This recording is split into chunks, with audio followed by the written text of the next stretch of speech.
लो दोस्तों, कैसे हो आप सभी। जैसा कि आरसीआई की तरफ से गाइडलाइन की आ चुकी है कि स्पेशल बीएसटीसी जो डिप्लोमा लेवल का कोर्स होता है उसकी मेरिट लिस्ट आ चुकी है कि किसका एडमिशन आया है। उसके लिए मैं आपको बिना टाइम वेस्ट किए बता देता हूँ। सबसे पहले आपको आपका ब्राउजर ओपन करना है, उसमें डालना है आरसीआई यानी रिहेबिलिटेशन काउंसिल ऑफ इंडिया। ये इस प्रकार का इंटरफेस ओपन होगा, इस पर क्लिक करना है। किसका एडमिशन होगा, किसकी कितनी किसका एडमिशन होगा, कैसे एडमिशन होगा, क्या क्या डॉक्यूमेंट्स लेके जाने हैं, कहाँ लेके जाने हैं, सारी प्रोसेस मैं बताऊंगा आपको। उसके लिए हमारे पास इस प्रकार का इंटरफेस ओपन होने के बाद ये हमें सर्कुलर पर क्लिक करना है, यहाँ पे राइट साइड, ठीक है, इस पर क्लिक करना है, हो गया। उसके बाद में यहाँ पे हमारे पास कुछ इस प्रकार का इंटरफेस ओपन होगा जिसमें हमें दे रखा है कि circular of admission process, first circular, इस पर क्लिक करते हैं। इसमें क्या देख रखा है, क्या क्या गाइडलाइन है, ये हमारे पास कुछ इस तरह की गाइडलाइंस आ जाएंगी। सर्कुलर दे रखा है आरसीआई का, जिसमें दे रखा है भाई, मैं आपको बताता हूँ आपके काम की चीज़ डायरेक्ट सेकंड नंबर के पे कि भाई सेकंड नंबर पे दे रखा है। मैं आपको हिंदी में बताऊंगा इसका क्या लिख रखा है भाई। Based on the online application submit by the prospective candidate the council has prepared the national list of eligible candidates for admission to appropriate diploma level course for admission to the eligible candidate as per their choice of course and institute in order to preference subject to report to the concerned training institute to participate in the admission process। तो इसका कहने का तात्पर्य यह है कि भाई संभावित उम्मीदवार जो प्रस्तुत ऑनलाइन आवेदन के आधार पर परिषद ने जो आवेदन आमंत्रित किए थे यानी कि प्रवेश प्रक्रिया में भाग लेने के लिए संबंधित प्रशिक्षण संस्थान में रिपोर्ट करने के लिए वरीयता के क्रम में पात्र उम्मीदवार को उनके पसंद के पाठ्यक्रम और संस्थान में प्रवेश के लिए योग्य उम्मीदवार को राष्ट्रीय सूची तैयार की है। यानी कि एक सूची तैयार की है, जो मैं आपको बताऊंगा वो कौन सी सूची है, उसमें किस किस का नाम आया है। उस सूची के आधार पर एडमिशन होगा, जो फर्स्ट सूची है ए नंबर की, ठीक है, और उन्हीं को एडमिशन दिया जाएगा। जो नीचे है मैं आपको बताऊंगा क्रमशः, एक एक लाइन पे चलते हैं। सेकंड गाइडलाइन क्या कहती है हमारी थर्ड नंबर की, कि इसमें दे रखा है, आपको मैं हिंदी में बता देता हूँ क्या है इसका। एक एक गाइडलाइन बताऊंगा, एक एक गाइडलाइन बहुत इंपॉर्टेंट है, आपको ध्यान में सुना, क्योंकि एडमिशन आप ले रहे हो ना, तो आपके लिए बहुत जरूरी है। तो इसमें दे रखा है कि भाई candidate who have submit there online application successful और ऑन और बिफोर द लास्ट डेट 11 नवंबर 2021। तो यानी कहने का तात्पर्य पूरी का मैं आपको बता देता हूँ डायरेक्ट हिंदी में कि भाई जिन उम्मीदवारों ने 11 नवंबर 2021 या उससे पहले आवेदन किया यानी कि आपके आवेदन किया आपने 11 नवंबर से पहले या 11 नवंबर तक, तो प्रवेश प्रक्रिया में भाग लेने के लिए इस शर्त के आधार पर विचार किया जाता है कि वे अपने प्रवेश की पुष्टि समय पर और संबंधित प्रशिक्षण संस्थान में कराए और पंजीकरण शुल्क का भुगतान करें। ठीक है, सेकंड नंबर की बी सूची वालों के लिए दिया गया है, जो मैं आपको बताऊंगा आगे। पूरी एक एक गाइडलाइन पे चलते हैं, जरूरी है आपके लिए। फिर नेक्स्ट गाइडलाइन आ जाती है हमारी फोर्थ नंबर की। उसमें क्या दे रखा है कि भाई eligible candidate whose name are appearing in the national list of eligible candidate are advise to report to any of the training institute as per their choice of course and institute mentioned in the application form along with the request original document to participate in the admission process within the stipulated time period. Instruction for the candidate to participate in admission process in Annexed C। तो इसमें क्या दे रखा है कि भाई योग्य उम्मीदवार जो पात्र हैं, यानी जिनका नाम सूची में है, तो उनके लिए मैं बताने वाला हूं कि भाई उन्हें सलाह दी जाती है कि उपयुक्त दस्तावेज, यानी जो भी दस्तावेज हैं मैं बताऊंगा उन क्या क्या दस्तावेज हैं उनके बारे में भी, तो उन्हें जहां पर जिस भी इंस्टीट्यूट में आपको एडमिशन लेना है वहां पे आपको रिपोर्टिंग करानी है। ठीक है, फिर अगली गाइडलाइन जो है वो इंस्टीट्यूट वालों के लिए है, इससे हमारा कोई भी लेना देना नहीं है। तो हमें क्या करना है, अगली गाइडलाइन पे चलना है। हमें आपको क्या करना है, लिस्ट कौन सी है, लिस्ट में बता देता हूँ एक बार। तो एक तो ये लिस्ट है, पूरी वीडियो भी हुई नहीं है, मैं जब तक बताऊँ तो ध्यान से सुनते जाओ। ये लिस्ट है एक फर्स्ट, इस प्रकार का इंटरफेस ओपन होगा, इसमें जिसका नाम है वही अप्लाई कर पाएंगे। और फिर सेकंड लिस्ट है हमारी, वो भी मैं आपको बताने वाला हूं। ठीक है, ये सेकंड लिस्ट है हमारी, इसके नीचे बी वाली। ठीक है, इस पर मैं क्लिक करके नहीं बता रहा आपको, क्योंकि इसमें कुछ इसी प्रकार का इंटरफेस ओपन होगा। मैं सी वाली पे क्लिक करता हूँ नीचे। तो सी वाली में क्या दे रखा है कि भाई, मैं आपको पूरा बता देता हूँ क्लियर तरीके से, डायरेक्ट पॉइंट पे इसमें क्या दे रखा है मैं हिंदी में पूरा बता देता हूँ कि भाई जिन उम्मीदवारों के नाम पात्र उम्मीदवार सूची में है, यानी ए और बी में जिनके नाम दे रखे हैं, वे डॉक्यूमेंट लेकर इंस्टीट्यूट में जाएं और वेरिफिकेशन करवाएं। तो वेरिफिकेशन कराने के लिए आपके पास क्या क्या डॉक्यूमेंट्स होनी चाहिए, आपके लिए आ जाती है। सबसे पहले आपके पास एप्लीकेशन फॉर्म होना चाहिए जो आपने अप्लाई किया था। ठीक है, उसके बाद में आ जाती है 10-12 की मार्कशीट। ठीक है, उसके बाद में 2 पासपोर्ट साइज की फोटो ले जानी है आपको, एक आधार कार्ड ले जाना है, कास्ट सर्टिफिकेट है तो जनरल में हो तो जरूरत नहीं है, बाकी EWS में हो तो EWS का ले जाना है। ठीक है, फिर हमारे पास अगली गाइडलाइन आती है सेकंड नंबर की, वो क्या दे रखी है कि भाई कैंडिडेट में obtain acknowledgement on the printer of online application form duly signed in stamped with date from the institution form future reference. तो इसमें दे रखा है कि भाई उम्मीदवार भविष्य में कब आए उसके लिए हस्ताक्षर, यानी कि जैसे आप एडमिशन लेते हो वहां पे जाके रिपोर्टिंग कराते हो, उसके बाद में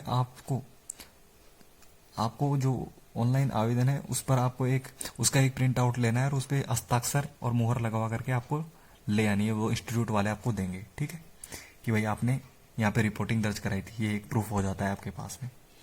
ठीक है, फिर अगली जो गाइडलाइन है थर्ड नंबर की, वो क्या कहती है, वो कहती है कि भाई admission to the candidate will be give by institution as per their choice of course based on the national list subject to verification of the documents and availability of seats। यानी कि उम्मीदवारों को उनकी पसंद के अनुसार संस्थान दिया जाएगा, यानी कि संस्थान द्वारा सीट दी जाएगी, जितनी सीट है उसकी उपलब्धता के आधार पर। ठीक, यहाँ पे ये कहा गया है गाइडलाइन के अनुसार।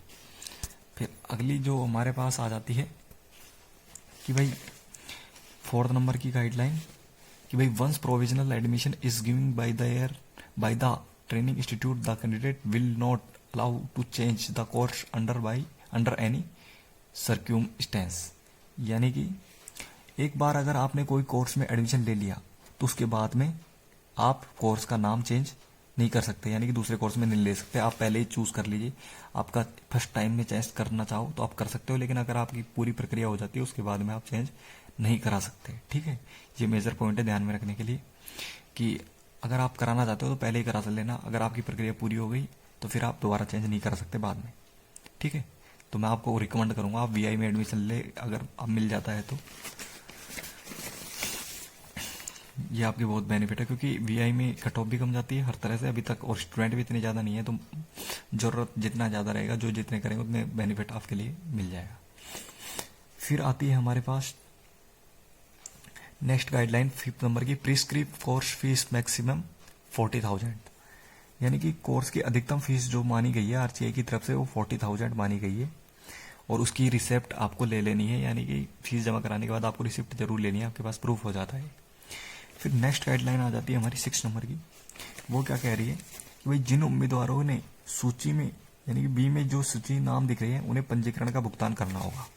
ठीक है, 2 सूची है हमारे पास A और B, तो उसमें बताया गया है कि जो यानी कि उन्हें भुगतान करना होगा पंजीकरण सूची में। ठीक है, फिर अगली जो हमारे पास अगला इंटरफेयर ये तो हो गया हमारा, अगला जो है वो हम चलते हैं नेक्स्ट की तरफ, और फिर थी हमारी वाली। ठीक है, D, इसमें क्या दे रखा है कि भाई, इसमें मैं आपको डायरेक्ट बता देता हूं क्या दे रखा है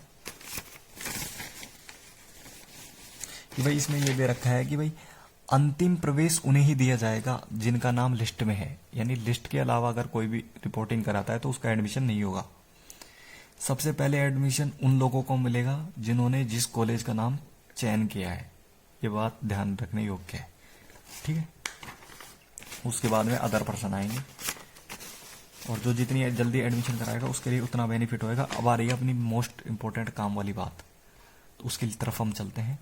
तो आप जितना जल्दी हो आप कोर्स में एडमिशन ले, उसके बाद में हम लास्ट में चलते हैं, क्लिक करते हैं इस पर, ये क्लिक किया, ये है हमारा ध्यान देने योग्य बात है, ठीक है। पहले जूम कर लेते हैं थोड़ा सा। कोई भी क्वेश्चन हो तो आप कमेंट बॉक्स में जरूर लिखें, मैं आपको बताता हूँ। तो इसमें क्या दे रखा है, इसमें दे रखा है भाई declaration of national list of eligible candidates on the councils website, यानी कि ये विवरण दे रखा है पूरा का पूरा। तो इसमें है कि भाई परिषद की वेबसाइट पर योग्य उम्मीदवारों की राष्ट्रीय सूची की घोषणा करी गई है। वो कब की थी, वो की थी 30 नवंबर 2021, यानी कल की थी, ठीक है। तो यानी कल आ गई थी हमारी, ये शायद करीब शाम के टाइम पे आई थी। तो अगला हम जो दे रखा है नीचे सेकंड नंबर को, उसमें क्या दे रखा है भाई, कॉमेंसमेंट of admission process, reporting by the candidates at any of the training institution opted as per their preference of choice first, second, third, mentioned in the application form only for admission and verification document along with the following documents। यानी कि इसमें दे रखा है कि किसी भी प्रशिक्षण संस्थान में उम्मीदवार द्वारा अपनी पसंद के अनुसार प्राप्त की गई रिपोर्टिंग फर्स्ट, सेकंड और थर्ड में आवेदन निम्न प्रकार किया जाएगा, यानी निम्न डॉक्यूमेंट्स काम लिए जाएंगे। और वो कब तक लेने हैं, पहले मैं आपको डॉक्यूमेंट्स बता देता हूँ, और कब तक अप्लाई करना है आपको उसके बारे में बताऊंगा। डॉक्यूमेंट्स वो है ही कि भाई आधार कार्ड चाहिए, पासपोर्ट साइज की 2 फोटोकॉपी चाहिए, 10-12 की मार्कशीट चाहिए, प्रिंट आउट चाहिए, कास्ट सर्टिफिकेट चाहिए, ठीक है, जैसा कि नीचे दिखा रखा है। उसके बाद में हमारे पास आ जाता है कि कब तक करनी है आपको। ये आप कल से ही कर सकते थे, लेकिन कल शाम तक आया था तो नहीं कर पाया, तो आप 1 दिसंबर से 15 दिसंबर तक आप कर सकते हो, ठीक है, कॉलेज में जाकर के बात कर सकते हो। फिर अगली थर्ड गाइडलाइन क्या कहती है हमारी, प्रशिक्षण संस्थान यानी कि selection of candidates in order of merit bye the admission committee consultant bye the training institution कंपेरिजिंग of following members, यानी कि इंस्टीट्यूट में कुछ इस प्रकार के जो लोग होंगे जो आपका एडमिशन की प्रक्रिया को चुनेंगे कि आप योग्य हैं या नहीं। यानी कि कुछ आसपास के, एक तो जैसे प्रिंसिपल हो जाएगा, जैसे कि प्रिंसिपल ऑफ नॉमिनी, यानी कि एक नॉमिनी बनाया जाएगा आसपास के कोई भी नियर बाई गवर्नमेंट स्कूल, ठीक है, का कोई भी एक आदमी, एक प्रिंसिपल हेड ऑफ इंस्टीट्यूट का जो रहेगा चेयरपर्सन, और भी एक पर्सन है आरसीआई अप्रूवल रहेगा एक पर्सन, ये इस प्रकार के, ठीक है। फिर अगली जो गाइडलाइन, और ये कब तक होगा, ये होगा 16 दिसंबर को डिसाइड करेंगे, ठीक है, इस गाइडलाइन के अनुसार। और फिर ये 16 दिसंबर को डिसाइड करके 17 दिसंबर को डिक्लेयर कर देंगे। यानी कि इसमें दे रखा है कि display of course wise merit list of candidates duly signed by the admission committee by the training institute on their website as will as a notice board for information to all the concerned, यानी कि सभी सदस्य मिलकर योग्य उम्मीदवार का चयन करेंगे और उस पर हस्ताक्षर करके सिद्ध कर देंगे कि भाई ये बच्चे शामिल हैं, इसमें योग्य है, और वो नोटिस बोर्ड पे लगा देंगे कि भाई इन बच्चों का एडमिशन करना है। तो वो कब करेंगे, वो 17 दिसंबर को कर देंगे, ठीक है। फिर अगली जो आ जाती है वो आ जाती है हमारी 5th गाइडलाइन। इसमें दे रखा है confirmation of admission by the training institute to the eligible candidate, यानी कि पात्र उम्मीदवार को प्रशिक्षण संस्थान द्वारा प्रवेश की पुष्टि होगी, यानी कि जो उम्मीदवार योग्य सिद्ध कर दिए गए हैं, जिनका एडमिशन कंफर्म कर दिया गया है, यानी कि वो उम्मीदवार जिनका नाम लिस्ट में शामिल कर दिया गया है, वो इंस्टीट्यूट में जाएं और अपना एडमिशन कंफर्म करा सकते हैं। कब तक करा सकते हैं, 18 से 24 तारीख तक, 18 से 24 तारीख तक कंफर्म करा सकते हैं, ठीक है। इससे लेट नहीं कर सकते आप, पहले भी नहीं करा सकते और बाद में भी नहीं करा सकते, ठीक है, ये ध्यान देने योग्य बात है। फिर अगली बात आ जाती है हमारे सामने नेक्स्ट गाइडलाइन 6 नंबर की, कि भाई submission of final list of admit candidates to the NBR national board of examination rehabilitation RCI through email by the training institute on prescribe format. तो इसके बारे इसका क्या कहना है कि भाई भर्ती उम्मीदवार की अंतिम सूची प्रशिक्षण संस्थान द्वारा आरसीआई को सबमिट कर दी जाएगी। कब तक? यानी कि आरसीआई जो है मेन पॉइंट जो एग्जाम कराता है उसको रिपोर्टिंग कर दी जाएगी। अगर आपने कंफर्म कर लिया तो वो कर दी जाएगी 24 तारीख को शाम को ही, ठीक है। और फिर भी अगर फिर अगली गाइडलाइन क्या कहती है कि अगर भाई submission of final list of admit candidates to the NBR RCI hard copy through speed post by the training institute on prescribed format. यानी कि अगर फिर भी अगर कोई बच्चा बचता है तो 30 तारीख तक, अगर कोई लिस्ट में अगर नहीं शामिल होता है, कुछ बच जाता है, तो लास्ट 30 तारीख तक उसका एडमिशन होगा। लेकिन आपका एडमिशन 24 तारीख तक ही होगा मैन। अगर कोई लेकिन बच जाती है सीटें तो उसके अनुसार बताया गया है। इसलिए मैं आपको सजेस्ट करूंगा कि आप 24 तारीख से पहले, यानी मैं तो कहूँगा 18 को चले जाइए और अपना कंफर्म करा लीजिए, ठीक है। और एक बार इंस्टीट्यूट में जाकर के आप और भी जानकारी जान पड़ताल कर सकते हो, जरूरी है। और भी कोई क्वेरीज हो आप कमेंट बॉक्स में लिखें। और जहां तक हो मैं शायद 11 बजे ऑनलाइन भी आ सकता हूँ, ठीक है। लाइव स्ट्रीम भी कर सकता हूँ सुबह 11 बजे, ठीक है। मिलते हैं नेक्स्ट वीडियो।